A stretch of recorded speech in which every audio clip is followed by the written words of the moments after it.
बहुत लोगों ने मेरे पास रिक्वेस्ट की कि एग्ज़ाम डे पे उस प्रेशर को कैसे हैंडल करना है या क्वेश्चंस को कैसे अप्रोच करना है। बहुत सारे रैंडम क्वेश्चंस आ जाते हैं या ऐसा कुछ आ जाता है जो आपने पढ़ा नहीं होता है, तो थोड़ा पैनिक करने लगते हो। तो वो सिचुएशंस को कैसे हैंडल करना है, तो let's talk about this. Let me first show you, look, this was my score right, 254। अगर उसको ब्रेकअप करे तो मैंने पेपर वन में 50 में से 42 सही किए थे। अब इसके पहली बात करते हैं। अब देखो यार, कॉम्प्रिहेंशन, डाटा इंटरप्रिटेशन और मैथ्स, ये तो लगभग 15 क्वेश्चंस, ये आपकी प्रैक्टिस के ऊपर है। मैंने मैथ्स के ऊपर थोड़ा काम मतलब मेरा अच्छा था, तो ये 15 क्वेश्चंस तो ठीक है, चलो हर कोई मतलब जिसका भी ये अच्छा होगा, ये 15 क्वेश्चंस वो कर लेगा, ठीक है। इसके बाद हार्डली 10 क्वेश्चंस और ऐसे होंगे जो आपने सीधा कहीं से भी आपने किसी भी मटेरियल को रेफर किया हो, सीधा वहां से आ जाएंगे।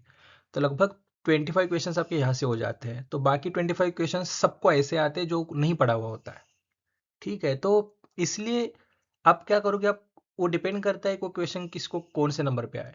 तो फिर क्या करने लगते हो आप लोग, पैनिक करने लगते हो कि यार ये तो नहीं पढ़ा था। तो यार देखो, अब इसको कैसे करें। तो लगभग 10 क्वेश्चंस ऐसे और होंगे जो आपने पढ़े नहीं है लेकिन आप इजीली कर लोगे। जैसे कम्युनिकेशन के ऊपर आते हैं, टीचिंग एप्टीट्यूड पे क्वेश्चंस कुछ कुछ ऐसे आते हैं, रिसर्च इथिक्स के ऊपर जो क्वेश्चंस आपको आते हैं, प्लेजरिज्म वगैरह ये सब। तो ये क्वेश्चंस ऐसे हैं कि ठीक है आपने पढ़ा नहीं है, लेकिन कॉमन सेंस से क्वेश्चन पढ़ने के बाद आप अंदाज़ा लगा सकते हो कि हाँ इसका आंसर भाई ये है। वो ऐसे बहुत सारे क्वेश्चंस वहीं पे हो जाते हैं आपके, ठीक है। एनवायरनमेंट के कुछ कुछ इजी क्वेश्चंस आते हैं। हायर एजुकेशन रिलेटेड कुछ कुछ, मतलब मैं फैक्चुअल क्वेश्चंस की बात नहीं कर रहा, जो कुछ थोड़ा बहुत वेग स्टेटमेंट्स दिए हुए होते हैं। तो और 10 क्वेश्चंस आपके यहीं से हो जाते हैं, राइट। तो ये 15 क्वेश्चन जिनका मैथ्स कॉम्प्रिहेंशन डाटा इंटरप्रिटेशन अच्छा है, ये डन है। 10 क्वेश्चन जो आपकी पढ़ाई आपने की है, जो भी रिसोर्सेज आपने अच्छा मटेरियल रेफर किया है, कुछ बुक्स पढ़े वहीं से हो जाएंगे। और 10 क्वेश्चंस ऐसे प्रेजेंस ऑफ माइंड अच्छे से क्वेश्चंस पढ़े, तो और 10 क्वेश्चंस आप लगभग कर लोगे। तो ठीक है, तो यहाँ पे लगभग आपके 35 क्वेश्चंस हो जाते हैं। लेकिन क्या ये इनफ है? जेआरएफ चाहिए तो ये 35 आप इनफ नहीं रहा है, ठीक है। तो आपको अराउंड 40 के पास जाना पड़ेगा। तो और 5-7 क्वेश्चंस बहुत सारे फैक्टर्स पे डिपेंड करेंगे, ठीक है। तो यहाँ पे लक फैक्टर भी काम करता है। अ, मेरा जो 42 आया था इसमें मैं बता सकता हूँ, मैंने खुद देखे क्वेश्चंस, लगभग 4 क्वेश्चंस ऐसे थे जिसका मुझे बिल्कुल नहीं पता था। ऐसे कुछ भी फिल्म्स के नाम पूछे थे कि पहली फिल्म कौन सी है, ये फिल्म किसने डायरेक्ट की थी वगैरह वगैरह, मुझे कुछ नहीं पता था बहुत सारे क्वेश्चंस में। लेकिन वो तुक्के कभी कभी लग जाते हैं, कभी कभी नहीं।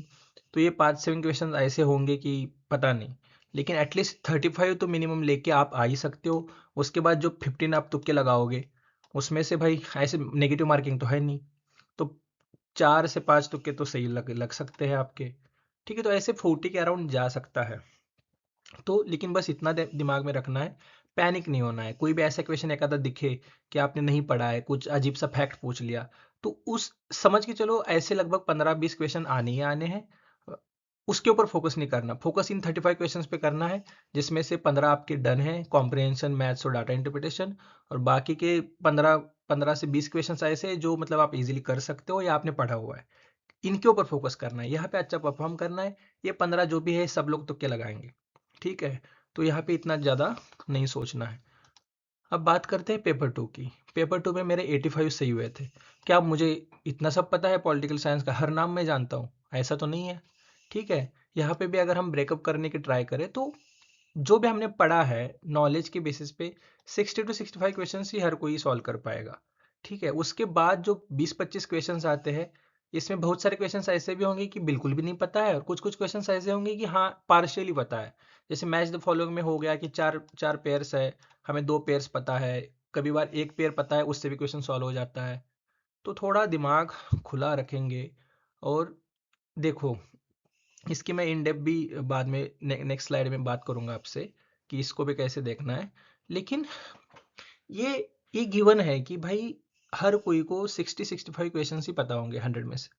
बाकी के वो वहाँ पे कैसे आप डील करते हो उसके ऊपर है, उसको कैसे डील करना है ये भी मैं बात करूंगा।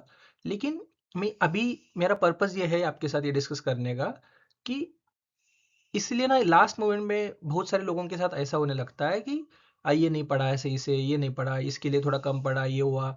तो दिमाग में ये ज़्यादा रहता है नेगेटिव चीज़ें। तो इसलिए मैं ये बता रहा हूँ कि कुछ ज़्यादा एफर्ट्स कितना भी कोई भी एफर्ट्स करे, 60-65 क्वेश्चंस ही वो अपने नॉलेज की बेसिस पे सीधा सीधा कर लेगा। और यहाँ पे भी लगभग ये 35 क्वेश्चंस ही कर लेगा, तो बाकी 15 क्वेश्चंस ऐसे आने वाले हैं जो आपको कुछ नहीं पता है। तो ऐसे 15 क्वेश्चंस के लिए ये 35 गलत नहीं करना है। यहाँ पे आप इस 15 क्वेश्चंस को देख के आप पैनिक करोगे, ये 35 गलत करोगे। यहाँ पे भी ये ऐसे 20-25 क्वेश्चंस ऐसे आएंगे जो किसी को नहीं पता होगा, ये 20-25 देख के आप पैनिक करोगे, ये 60-65 जो आप इजीली कर सकते हो उसको आप गलत करके आओगे। तो इसको अच्छे से पहले सॉर्ट करना है। ठीक है, अब बात करते हैं इन डिटेल। ठीक है, तो पहली बात तो देखो, लॉजिस्टिकल जो भी है आपका सेंटर जहाँ पे भी है, उसके लिए हॉल टिकट, 2 फोटोज, आपका आइडेंटिटी प्रूफ जो भी है, ये सब पहले आप एक दिन पहले ही रात को आप सब ये रेडी करके रख लो। क्योंकि क्या होता है, बहुत सारे लोग एग्जाम के सुबह करने के ट्राई करते हैं, तो उस पैनिक हो जाते हो, फिर एग्जाम में उस माइंडसेट के साथ जाते हो। ठीक है, क्योंकि वो फिर आप जल्दी जल्दी सुबह उठ के जेरोक्स सेंटर ढूंढोगे, वहाँ पे जेरोक्स कराओगे, फोटोज लेके जाओगे, ये सब पैनिक करोगे।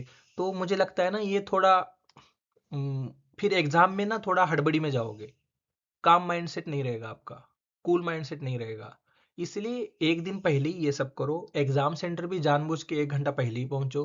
क्योंकि फिर क्या होता है ना, जैसे टाइम क्लोज आ रहा होता है, अगर आपको लेट हो रहा है, ट्रैफिक में फंस गए, कुछ हो गया, तो फिर आपका माइंड एकदम, यार पहुंच पाऊंगा कि नहीं पहुंच पाऊंगा, इस सब पैनिक के मोड में ना वो फिर उसी माइंड के साथ आप जाओगे एग्जाम में। इसलिए 1 घंटा पहले पहुंचो, कुछ दिक्कत नहीं है। और मटेरियल जो भी लगेगा, हॉल टिकट वगैरह, ये सब एक दिन पहले रखो। क्योंकि ये इसलिए जरूरी, मैं ये क्यों यहाँ पे बता रहा हूँ, क्योंकि ये जो एग्जाम के पहले के 1-2 घंटे मैटर करेंगे। यहाँ पे हड़बड़ी मचाओगे, पैनिक करोगे, तो फिर एग्जाम सेंटर में थोड़ा मुश्किल आएगी। ठीक है, तो इसलिए ये महत्व इंपॉर्टेंट है। उसके बाद देखो, सबसे इंपॉर्टेंट है खुद के ऊपर ट्रस्ट करना, खुद के मटेरियल के ऊपर ट्रस्ट करना, खुद ने जो मेहनत की है उसके ऊपर ट्रस्ट करना। क्योंकि सेल्फ बिलीफ सबसे इंपॉर्टेंट है। अब आप पॉलिटिकल साइंस या किसी भी सब्जेक्ट का आप एग्जाम दे रहे हो, तो लगभग 5 साल से तो आप ये सब्जेक्ट पढ़ ही रहे हो, ग्रेजुएशन के 3 साल, उसके बाद मास्टर्स के लगभग 2 साल। ठीक है, तो आपने लेक्चर्स में आपने जो भी रीडिंग मटेरियल पढ़ा है, बुक्स पढ़े हैं, कहीं ना कहीं कोई ना कोई नाम कहीं पे तो सुना हुआ होता है। ठीक है, मतलब आपके सबकॉन्शियस माइंड में तो होता ही है वो। आपने लेक्चर्स देखे, यूट्यूब लेक्चर्स देखे, वीडियोस देखे, इतना मटेरियल पढ़ा, शॉर्ट नोट्स पढ़े, फैक्चुअल नोट्स पढ़े, बुक्स पढ़े, भाई कहीं ना कहीं वो नाम आपके सर से, मतलब कहीं ना कहीं देखा हुआ होता है कुछ तो, मतलब वो आपके सबकॉन्शियस माइंड में होता है। तो ऐसा नहीं है कि ये नया है आपके लिए कुछ, आप एकदम कुछ नया करने जा रहे हो। तो इसलिए मैं ये बोल रहा हूँ कि खुद के ऊपर पहले ट्रस्ट करो। अगर खुद के ऊपर कॉन्फिडेंस होगा, तो आपका माइंडसेट अच्छा रहेगा वहाँ पे। ठीक है, मतलब एक थोड़ी टेंडेंसी ऐसी होती है ना कि, मतलब मैं भी अब इतने सारे एग्जाम्स दे रहा हूँ, तो टेंडेंसी ये होती है, एग्जाम जैसे नज़दीक आ रहा होता है ना, एग्जाम के एक दिन पहले या एग्जाम के दिन सुबह, हम ऐसी चीज़ें दिमाग में रखते हैं जो हमने नहीं की है। यार ये रह गया, ये रह गया, ये नहीं किया। इन सबको भूल जाओ यार, ये इसके बारे में अभी सोचने का कुछ मतलब है नहीं। ठीक है, तो जो किया है उसको याद करो। भाई मेरा पॉलिटी डन है, यहाँ पे मेरे 30-35 क्वेश्चन, 25 क्वेश्चन लगभग हो जाएंगे। मेरा आयर डन है, यहाँ पे 15-20 क्वेश्चन आराम से हो जाएंगे। इंडियन पॉलिटिकल थॉट ईजी है, वेस्टर्न पॉलिटिकल थॉट ईजी है, कंसेप्ट के ऊपर ईजी क्वेश्चन आते हैं। ठीक है, पब्लिक एडमिनिस्ट्रेशन के 3 चैप्टर्स मैंने पढ़े हैं, तो यार जहाँ से भी जो भी पढ़ा है, ठीक है, तो मतलब जो पढ़ा है उतना ही दिमाग में रखो। ठीक है, हो जाए, अब पैनिक करने का कुछ मतलब नहीं है। तो ये बात सबसे इंपॉर्टेंट। उसके बाद देखो, प्रोसेस के ऊपर ट्रस्ट करो, आपने मेहनत की है, यू डिजर्व दिस। ठीक है, और आप अच्छे माइंडसेट के साथ पेपर दोगे, बाद में जो भी होगा देखा जाएगा। अगर हम तो ट्रस्ट, प्रोसेस के ऊपर ट्रस्ट करना है हमें। ठीक है, उसके बाद स्ट्रेंथ के ऊपर फोकस करना है, जो हमने अच्छे से पढ़ा है, जहाँ पे हम स्ट्रांग है, जो एरियाज हमारे अच्छे हैं उनको याद करो बार बार। ठीक है, वीकनेस के ऊपर अभी कुछ सोचना भी नहीं है, उसको आप देखना भी नहीं है, उसके बारे में कुछ दिमाग में नहीं लेके आना है। जो भी हमारे स्ट्रेंथ्स है, जो हमारे अच्छे एरियाज है, जो हमने अच्छे से पढ़ा है, उसको याद करो बार बार, अच्छा माइंडसेट बनेगा। ठीक है, उसके बाद कोई भी एजम्पशंस प्रिजम्पशंस लेके एग्जाम में नहीं जाना है। पेपर बहुत इजी आने वाला है, पेपर बहुत फैक्चुअल आने वाला है, पेपर बहुत ऐसे आने वाला है, पेपर बहुत मतलब डिफिकल्ट आने वाला है। मुझे ऐसे लगता है कि कोई भी सोच दिमाग में लेके मत जाओ, सीधा ब्लैंक सेट के साथ जाओ, जो भी क्वेश्चन आएगा देखा जाएगा। ठीक है, क्योंकि यहाँ पे बहुत सारी दिक्कतें हो जाती है। आप अगर ऐसे लेके जाओगे पेपर बहुत वर्स्ट आने वाला है, इजी आता है, तो आप बहुत खुश हो जाते हो, और खुश होने के चक्कर में कुछ छोटी छोटी सिली मिस्टेक्स करके आते हो। कभी कभी ऐसे होता है कि आप पढ़ाई बहुत अच्छे से की होती है तो पेपर आप सोच के जाते हो पेपर तो मुझे बहुत ईजी आएगा। एक दो क्वेश्चन ऐसे आ जाते हैं कि हमें नहीं पता होते तो हम पैनिक करने लगते। इसलिए कुछ भी एजम्पशन प्रिजम्पशन लेके नहीं आना है कि पेपर लास्ट ईयर जैसा आएगा या पेपर 2023 जैसा आएगा, 24 जैसा आएगा। कुछ ऐसे कुछ सोच लेके मत जाओ पहले से ही। ठीक है। उसके बाद टाइम मैनेजमेंट। अब देखो, मेरा एटीट्यूड, मैंने जब एग्ज़ाम दिया तो ऐसे था कि मैं क्वेश्चन 1 से स्टार्ट करता हूँ, सीधा 150 तक चला जाता हूँ। हर के लिए अलग अलग हो सकता है, उसमें बस दिमाग में इतना ही सोचना है। बहुत बार ऐसे होता है जनरली कि पहले 5 क्वेश्चन डीआई के होते हैं, डाटा इंटरप्रिटेशन। तो आप पहले देख लो कि ये ईजी है डीआई या डिफिकल्ट है। अगर डिफिकल्ट है तो वो 25-30 मिनट्स खाएगा आपके, और इसमें कोई दिक्कत नहीं है, खाने दो। 5 क्वेश्चन 5 मार्क्स चाहिए हमें किसी भी हालत में, वो कंफर्म 5 मार्क्स है, ठीक है। तो लेकिन वो फिर बाद में करना है। अगर ऐसा डीआई लगे कि बहुत इजी है, ये 10 से 12 मिनट 15 मिनट में हो सकता है, तो स्टार्ट में कर दो। अगर वो इजी नहीं है, आपको लगेगा ये 20-25 मिनट्स खाने वाला है मेरे, तो वो एंड में कर दो। इस टाइप से करो। पहले डीआई अगर इजी होगा तो, क्योंकि इजी होता है अगर आपने 10 मिनट 15 मिनट भी ले लिए, वो फिर होता है ना कि भाई मेरे 5 मार्क्स कंफर्म हो गए। तो ये बहुत इंपॉर्टेंट है, लगभग 10% मार्क्स मार्क्स हो गए पेपर 1 के वहाँ पे। ठीक है। तो इस हिसाब से कर लो, लगभग 1 घंटे में आपको पेपर 1 कंप्लीट करना है अपना। ठीक है। और उसके बाद 2 घंटे में पेपर 2 आराम से हो जाता है। हम्म। तो इस हिसाब से इसको देख लो आप। और फिर जनरली फर्स्ट गेस जो होता है वो सही होता है, आपके सबकॉन्शियस माइंड से वो आ रहा होता है। बहुत बार लोग ऐसा करते हैं कि फर्स्ट गेस होता है उसको बाद में चेंज करेंगे। अगर आप बहुत ही श्योर हो तो ही चेंज करो, नहीं तो फिर उसको चेंज करने प्लीज मत जाओ। क्योंकि मतलब जनरली ऐसे होता है कि कुछ क्वेश्चंस हम सीधा श्योर होते हैं, कुछ कुछ क्वेश्चंस जहाँ पे हमें डाउट है वो हम क्या करते हैं, मतलब आंसर वहीं पे दे देना है, बस उसको मार्क फॉर रिव्यू करना है। और फिर बाद में ऐसे ही क्वेश्चंस रिवीज करने हैं जहाँ पे मार्क फॉर रिव्यू किया हुआ है। ठीक है। तो और वहाँ पे फिर बहुत ही ज़्यादा मन कर रहा है कि नहीं चेंज करना ही करना है, याद में आ गया इसका आंसर तो ही चेंज करो, अदरवाइज चेंज करने मत जाओ। और फिर तीसरा इंपॉर्टेंट यहाँ पे ये बात है कि एक बार मेरे ऐसे भी फ्रेंड्स मैंने देखे हैं कि सीली मिस्टेक्स की है, आंसर ये था लेकिन मार्क कुछ अलग कर दिया। इस लास्ट के 5 मिनट इसलिए दे दो आप कि क्वेश्चन नंबर 1 से 150 तक सारे आंसर्स एक बार चेक करना कि भाई मुझे जो आंसर देना था वही मैंने किया है कि नहीं। क्योंकि ऐसे एक दो क्वेश्चन ऐसे भी मैंने देखे मेरे फ्रेंड्स के गलत होते हुए। ठीक है। तो ये भी करना है कि मुझे यही आंसर देना था, क्या मैंने वहीं पे दिया है, वही यही यही ऑप्शन चूज किया है कि नहीं। और बहुत सारे बच्चों को ये भी नहीं पता होता है, आई होप सो अभी पता हो, कोई निगेटिव मार्किंग है नहीं यार। तो 150 आउट ऑफ 150 सारे करके आने हैं। ठीक है। बहुत सारे लोग जिनको नहीं पता होता है ये कि भाई नेगेटिव मार्क, उनको लगता है नेगेटिव मार्किंग है। तो 150 आउट ऑफ 150 करके आने ही आने हमें। हम्म। उसके बाद आपके स्क्रीन पे जो क्वेश्चन है उसी के बारे में सोचना है। ठीक है। उसके पहले वाला कैसा था भाई, ये मेरा ऐसा हुआ वैसा हुआ, नेक्स्ट कैसा आएगा भाई, क्या डिफिकल्ट क्वेश्चन आएगा, इजी आएगा, क्या होगा। कुछ नहीं, कुछ लेना देना ही नहीं है। आप बस, आपके सामने स्क्रीन है, इधर कौन बैठा है उधर कौन बैठा है, क्या चल रहा है, इन्विजिलेटर घूम रहा है, क्या हो रहा है, कुछ नहीं। आपके सामने स्क्रीन है, 3 घंटा बस वो स्क्रीन, माउस और आप, इतना ही है। ठीक है। और जो क्वेश्चन आपके स्क्रीन पे उसके साथ जस्टिस करना है। अगर आप पीछे वाले क्वेश्चन के बारे में सोचते रहोगे तो उसके साथ अनजस्टिस कर रहे हो आप, फिर वो आपको फिर मुश्किल में डालेगा। इसलिए उसी क्वेश्चन पे फोकस करना है जो आपकी स्क्रीन पे है। चाहे पीछे वाला क्वेश्चन कैसा भी आए, बात का नहीं, वो तो सोचना ही नहीं है यार, वो जब स्क्रीन के ऊपर आएगा तब देखा जाएगा नेक्स्ट क्वेश्चन क्या था। ठीक है। तो ऐसा है कि पीछे वाला कुछ भी लगेज, जो बैगेज होता है उसको आगे लेके नहीं जाना है, वो उसी पे छोड़ देना है। वो उसके साथ हमने डील कर लिया, हमें जो बेस्ट पॉसिबल आंसर लग रहा था वो हमने दे दिया है, अब देखा जाएगा जो भी है। ठीक है। इस टाइप से we are suppose to do justice with the every question. और एवरी क्वेश्चन मैटर्स है। यहाँ पे सीलीली इजीली नहीं ले सकते, क्योंकि यार कट ऑफ अभी इतना जा रहा है। एवरी क्वेश्चन मैटर्स, तो हर क्वेश्चन को सीरियसली लेना है, और जितने बेस्ट हो सके उतने कैपेबिलिटीज के साथ उसको सॉल्व करना है। और बहुत बार ऐसे होता है कि जो मैंने कहा ना कि हार्डली 60-65 क्वेश्चन से अपने नॉलेज के बेसिस पे जो आपने पढ़ा है वहां से सीधे सीधे आ जाएंगे। बाकी बचे हुए 20-25 क्वेश्चन आपको कॉन्टेक्चुअलाइज करना है। कॉन्टेक्चुअलाइज मतलब कुछ तो पार्शली याद आ रहा है क्या, उसको कहाँ पे प्लेस करूँ मैं, क्रोनोलॉजी आ रहा है तो यार ठीक है, मुझे एग्जैक्ट ईयर नहीं पता है, तो उसके आजू बाजू का कुछ इंसिडेंट कुछ इवेंट पता है क्या मुझे। तो ऐसे बहुत बार होता है ना कि 5 इयर्स प्लान पूछ ले, तो ठीक है मुझे एग्जैक्ट नहीं पता, लेकिन फिर कुछ तो एक एक आधा प्लान पता होता है कि भाई इमरजेंसी में कौन सा था, 5 नंबर का 5 ईयर प्लान था क्या? तो फिर हाँ ऐसे कुछ, या कोई प्रेसिडेंट पूछ लिया तो भाई मुझे इतना पता होता है कि हाँ सिख राइट्स चल रहे थे तब ज्ञानी जैल सिंह प्रेसिडेंट थे। तो कुछ ऐसे कुछ कहीं से कहीं कॉन्टेक्स्ट में कहाँ पे फिट किया जा सकता है, क्या कोल्ड वॉर के टाइम का कुछ इवेंट पूछ रहे हैं, यूट्यूब में यूट्यूब का इवेंट है या कुछ कुछ ऐसा कुछ पूछ रहे हैं, तो कहाँ पे कुछ कैसे प्लेस करे उसको।